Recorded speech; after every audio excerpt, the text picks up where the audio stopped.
Good morning সবাইকে। আমি আজকে বিডিএসসি ডাটা অ্যানালাইসিস সম্বন্ধে কিছু কথা বলবো। এতদিন আমি আলোচনা করছি ডেটা ম্যানেজমেন্ট। মাথায় রাখবেন, ডেটা ম্যানেজমেন্ট হচ্ছে সবচেয়ে বেশি ইম্পর্টেন্ট। আপনি যদি ভালোভাবে ডেটা ম্যানেজ করতে পারেন তাহলে অ্যানালাইসিস খুব সহজ। দেখুন আমি কিভাবে বেসড অন দ্য গাইডলাইন আমি কিছু দরকারি ভেরিয়েবল তৈরি করি। এটা হচ্ছে সবচেয়ে দরকারি ভেরিয়েবল। ওয়েট, ক্লাস্টার, স্ট্যাটা, এগুলো আমাদের মানে সবসময় কাজে লাগবে। কারণ ন্যাশনাল রিপ্রেজেন্টেটিভটা আমাদের ওয়েট অ্যাডজাস্ট করতে হয়, ক্লাস্টার অ্যাডজাস্ট করতে হয়, স্ট্যাটা অ্যাডজাস্ট করতে হয়। তো আমি আমার দরকারি ভেরিয়েবলগুলো আমি এভাবে তৈরি করে নিয়েছি। আপনারা এর আগের ভিডিওগুলো দেখে নেবেন। আমি আজকে এর আগে আমি কিভাবে বেসিক তিনটি ভেরিয়েবল তৈরি করতে হয়, ওয়েট, ক্লাস্টার, স্ট্যাটা এবং ম্যাটারনাল কিছু ক্যারেক্টারিস্টিক ম্যাটারনাল, এই যে এজ এবং বাচ্চাদের এজ, জন্ম তারিখ, সার্ভে ডেটের মধ্যে ডিফারেন্স নিয়ে, এরপর কিছু anthropometry indicator like nutrition, stunting, wasting, underweight, BMI, এগুলো ম্যাটারনাল বিএমআই, এগুলো তৈরি করতে হয়, এরকম দেখাইছি। এবং ম্যাটারনাল হেলথ কেয়ার, যেমন ধরেন contraceptive, place of birth, ANC, birth interval, decision making power, empowerment, domestic violence, এগুলো আলোচনা করা হয়েছে। এইগুলো আলোচনা করার পর আমি ও আর এই সবগুলো রান দেওয়ার পরে আমি এই কটা ভেরিয়েবল নিয়ে কাজ করব। ধরুন জাস্ট এক্সাম্পল, এই কটা ভেরিয়েবল নিয়ে কাজ করব। তো অন্যান্য অ্যানালাইসিস আর বিডিএসিস অ্যানালাইসিসের মধ্যে মেন যে পার্থক্য সেটুকু আমি আলোচনা করব, বাদ বাকি সব এক। সেটা কি? যেহেতু এর একটি stratified cluster survey, nationally representative data, সুতরাং এখানে আমাদের একটা ডিজাইন ফিক্সড করতে, তার নাম হচ্ছে সার্ভে ডিজাইন। স্ট্যাটিস্টিক্সে গেলাম, এরপর ধর এখানে সার্ভে ডাটা আছে, এই যে পাথ, এইখানে আমাদের কিছু করতে হবে।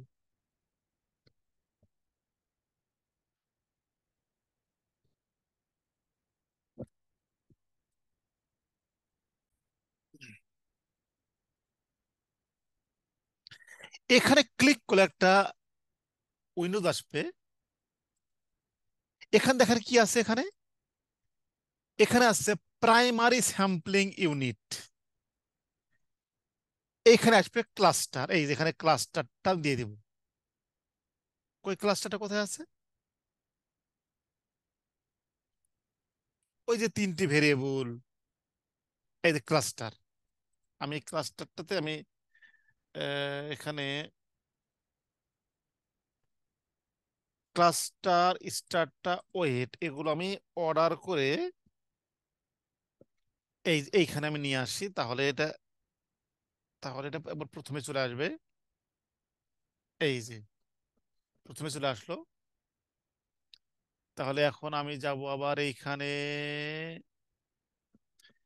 তাহলে এইটা হচ্ছে ক্লাস্টার, এটা হচ্ছে স্ট্র্যাটার, এটা হচ্ছে স্যাম্পলিং ওয়েট।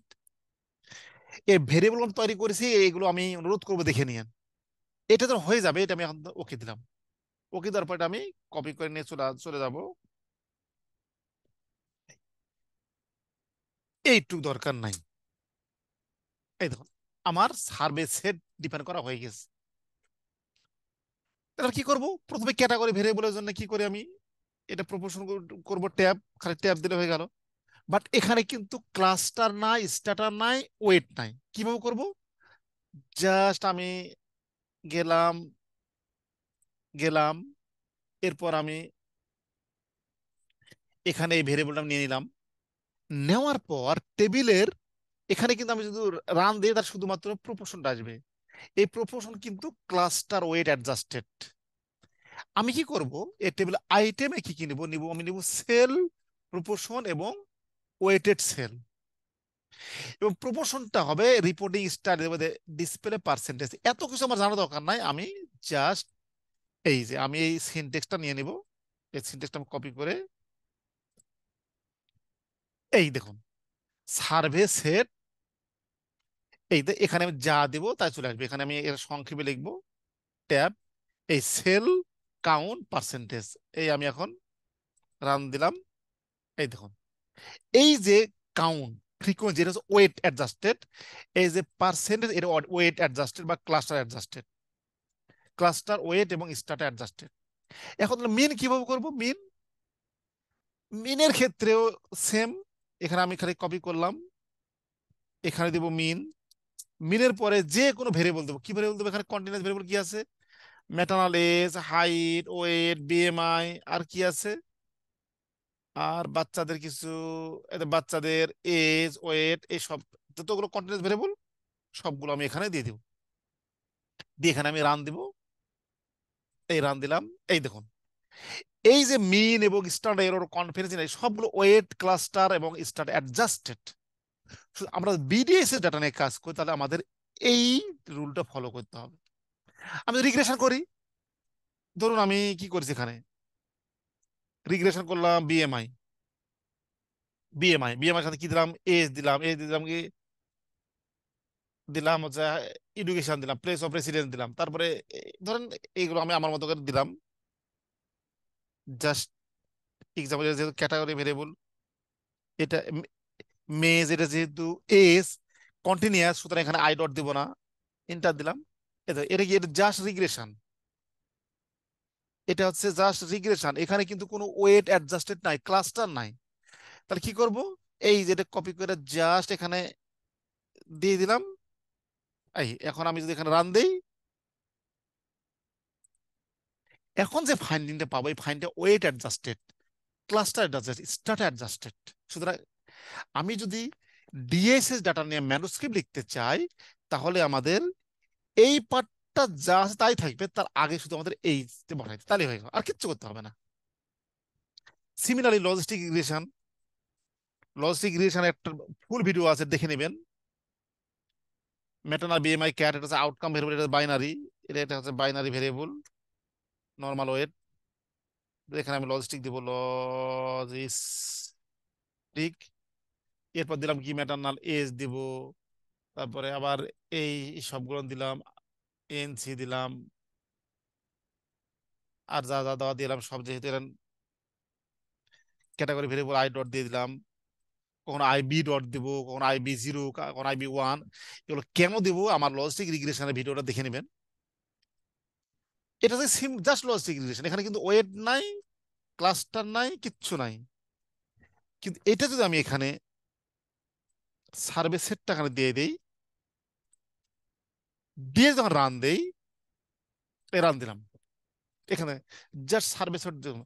এখন যে ফাইন্ডিংটা পাবো, এই ফাইন্ডিংটা হচ্ছে এদের লিনিয়ারাইজড, মানে ওয়েট অ্যাডজাস্টেড, ডিজাইন ইফেক্ট,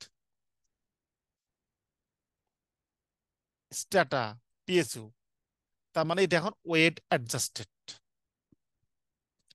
তাহলে এখন আমি যাই করি, এবং সবগুলো অপশন আপনার এইখানে আছে, দেখুন। আমি কয়েকটা দেখালাম, আপনার দেখে এই এর মধ্যে সব অপশন আছে। সুতরাং আপনারা শুরু করেন, টাইম দিন, কাজে লাগবে। তবে এটাই আমার বিডিএসএস এর উপর আপাতত শেষ ভিডিও। নট অনলি বিডিএসএস, আমি এখন আর ভিডিও বানাবো না কয়েকদিন। আমি অলরেডি অনেকগুলো ভিডিও বানিয়ে আপলোড করেছি, প্রতি 5 দিন পর পর পাবলিশ হবে। 2 মাসের জন্য আমি একবার ভিডিও আপলোড করছি, কেননা আমি এখন সোশ্যাল মিডিয়া থেকে 2 মাস দূরে থাকবো। কারণ আমার IELTS প্রিপারেশনের জন্য আমি এখন আপাতত ভিডিও বানাবো না। হয়তোবা আমি ইউটিউব বা ফেসবুকে ঢুকবো না, হয়তো আপনারা কোনো কমেন্ট দিলে সেই কমেন্ট আমি দেখতেও পারবো না। এই জন্য আমি আগেই ক্ষমা চাচ্ছি। তো আপনারা প্র্যাকটিস করবেন, ইনশাল্লাহ দেখা হবে। দোয়া করবেন আমার পরীক্ষাটা ভালো হয়। সবাইকে অসংখ্য ধন্যবাদ।